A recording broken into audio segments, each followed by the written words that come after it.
I'm Elle. And I'm Pat, and we are Paddock 43. And this is your F1 fix. Hi, Pat. Hello, Welcome Elle. back. It's been a while since we've done a little mini bonus episode. It has been. But because it's nearly AusGP, it's the start of the new F1 2025 season. There's a lot of new fans out there. We thought we'd do a quick little mini refresher on what is F1 Yep. and how does it work. Great call. Yeah. Yeah, so today we are breaking it all down, what the flags mean, how race weekend works, who does what in a team, basically all the stuff that makes F1 chaotic and the thing that we just love so much in this world. Yeah.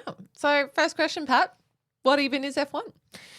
All right, yeah. So I'm sure there's a lot of listeners that are like, yeah, I'm just not going to listen to this. But I think it's a good one. It's always like a good refresher. And we have so many people It is a that great refresher because also if you're watching Drive to Survive and you're a new fan from that, yes. unless you've watched season one, the new seasons don't explain it. Yeah. They just explain the goss and the business. So Exactly. this is like your little key into that. Exactly. And then we have a lot of people that we've sort of become friends with through the pod. We love our community that have even said like, hey, I've always been an F1 fan and I love listening to your little mini episodes because I get to get a bit of an understanding on certain things that, I didn't really know. But yes, so basically F1 is the greatest thing that is to exist in motorsport. International racing series where 20 of the best drivers in the world complete super fast laps in the most advanced cars in the world, and the cars are built by a bunch of different teams, as we all know, Ferrari, Red Bull, Mercedes, Williams, all of the above, and they race across multiple tracks and circuits across the world. So these cars do hit speeds of over 350 kilometers, which is just nuts. And from the aerodynamics to the tyres, they're designed to go as fast as humanly possible while still sticking on the track and keeping as low as possible to the ground without touching the ground. Yes, so there are 10 teams, each with 2 drivers.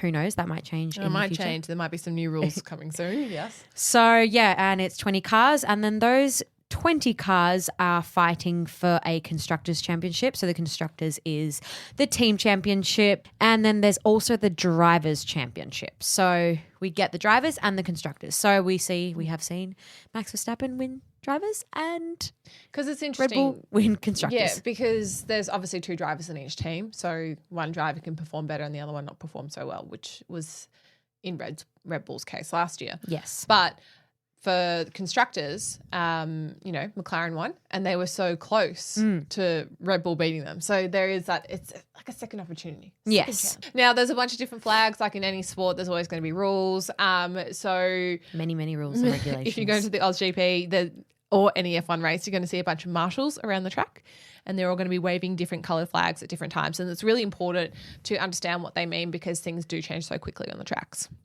Yes, so the flags are kind of waved around at different points throughout the race. So the first up is obviously a green flag. This means that racing conditions are normal and everything's good to go. We're good to go. It's like, your standard street light pretty much. But I should mention actually before we do say that is the green flag doesn't signify the beginning of the race. The beginning of the race is signified by there is 5 lights. 4.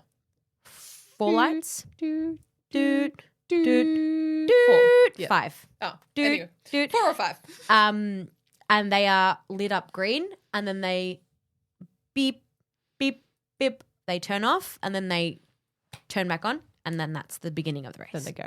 It's not the green flag that starts the race. And then you've got yellow flag, which means caution. That means there could be like a crash up ahead or debris or something is on the track, such as a car is stopped. A double yellow flag means the drivers have to slow down even more and they should be ready to stop if necessary. If they do not slow down, they actually get penalised for it as well. So drivers really have to be on and the engineers have to be watching every sort of like corner and turn back in the garage to make sure they're communicating that with drivers. Then we have the blue flag. So if you see this, it means that a slower car is about to be lapped. So you basically have to move out of the way.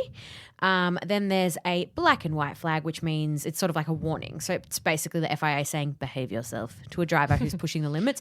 I think as well, something we've got to remember is because they are driving so fast, it is a lot easier to see a flag sort of waving and multiple flags waving because it's quicker to identify a colour. And then obviously red flag, you got to stop because the session is stopped. It can be due to accident or sometimes even heavy weather conditions, or essentially the track is unsafe. But also the best flag of the day is a checkered flag, and more often than not, you will see a celebrity waving in that, and that signifies the end of the race. And so they wave that for the first person crossing over the finish line. And it's always kind of a big deal on a race weekend, like who's gonna wave the checkered flag. I've seen all kinds of people, but how does a race weekend work? Because it's not just the race; it's multiple sessions throughout. It's a traveling circus around the world. Yes. So technically the racetrack racing days go for 3 days. Friday is all about practice. It's time for the traveling circus to put their cars on the track, get everything ready. So they've got the week prior, like those few days prior, to set everything up. And they can test the car and adjust anything set up. And they can't just go out whenever they want. There's set practice times. And in those times, it's about an hour. And a team could just go out for one lap as well. But they have to go out at some point. And then Saturdays for qualifying, that's where drivers will determine who's got the fastest lap, and that will decide the racing start for the racing grid, the grid for the race on Sunday. Yes. And I've been kind of what you touched on, that first point about practice. It's basically so like the teams and the engineers can get a gauge of how the car is performing at that specific track. But then, and of course, to get a clear indication of what Sunday's going to be like, which is race day, the main event, where drivers race for points and hopefully get a podium and win. And then about 8 times a year, we have a sprint race, which is an extra race. It's a shorter race. It's 100 laps. That's usually on the Saturday afternoon. And they also have a separate qualifying for that session as well. It's just more of a fanfare event. That's sort of why it was designed. And it does pack a lot of action into the weekend. Yes. And it does also mean for us people that are based on the other side of the world, just more sleepless nights or 5 a.m. wake-ups to watch the extra sprint race. More time. But I think we should as well get touch quickly into team structure. So I think let's use maybe Red Bull as an example. Yep. Let's do that. I think that's probably the most well-known team. So first of all, we talk about the team principal. You'll hear that name a lot. And for Red Bull, it is Christian Horner, who Horner. is also married to a Spice Girl. And he pretty much is the one that's making all the big decisions. He oversees everything and he deals with the drama. There are CEOs of teams, and they kind of overlap in what they do, but maybe the CEO is a little bit more behind the scenes and working in the factory, and the team principals, the traveling and all that sort of stuff. In this case, Zach Brown is the CEO of McLaren, and he's always with the team anyway, because he might also act as the face of that team. Exactly. I think it really depends team to team. Then obviously we have race engineers. So for example, Max Verstappen's engineer is Giampiero Lambiase, aka GP. Poor man, cops a lot.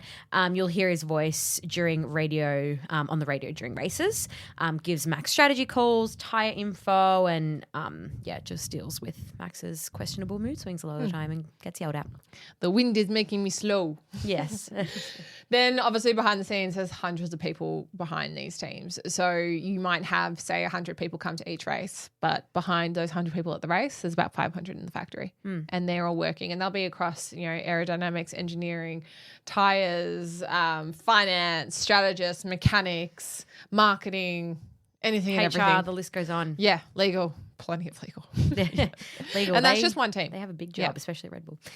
Yeah. But then also we should touch on reserve drivers. Yes, because they're the main drivers are also not just the only drivers. No, and I like to call reserve drivers as like the understudy. Yeah. Exactly, the understudy. Because a lot of people don't realize that every team has reserve drivers. So they're basically backup drivers to step in if a main driver can't. Obviously, I assume people remember last year with Daniel Ricciardo, broke his wrist, and then our good friend Liam Lawson jumped on in, proved himself, and lo and behold, 2025 season, this year, he has a seat. Yeah, so it's a great opportunity for, like you said, for them to prove their point. Now, how teams set up for a race is always an interesting one. So you now know the basics of the F1 weekend, and let's talk about what actually goes into setting up the cars before a race. Yeah, because obviously, unlike road cars, F1 cars don't just roll out of garage and they're ready to go. They're completely fine-tuned for every track. Every minuscule to this millimeter is changed and can affect the performance. Yeah, the car just doesn't like arrive. It's like Lego. You got to put it together wherever gotta it build it. arrives. Yeah, you got to build it. So first up, we had the aerodynamics. The team adjusts the front and the rear wings to balance the speed and downforce. More downforce means better grip in the corners, but too much slows the car down the straights. So that's really important for them to get right. Then there's things like the suspension setup. So that determines how a car will handle bumps and curbs.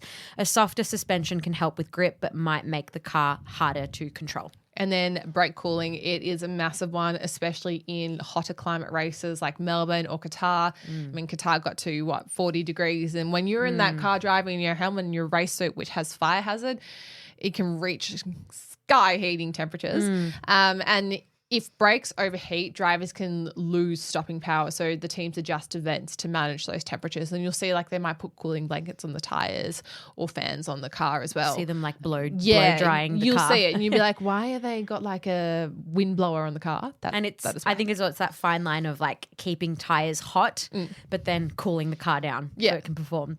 But obviously set up in the car, it's not just about race strategy. So engineers spend hours upon hours of analysing data back at HQ to decide things like fuel loads and tyre strategies and weather forecast and all of the above. Yes. So tyre choice is huge. Pirelli is the main tyre sponsor for the Formula One. There are 3 types of tyres and you will hear about them, what has been allocated for that race day. There's soft, medium and hard. Each have different durability and speed. The softs are better for, what would you say weather condition wise? Like warmer? Yeah, warmer. Yeah. And the hards are, really Bit great. cooler. Yeah, it's all about that grip as well. And the teams have to pick the best combination for that race. Yes. And then there's fuel strategy. So F1 cars don't refuel, nowadays don't refuel during races. I know back in the day you would see cars getting refueled during a race, which terrifying. A lot of cars caught on fire.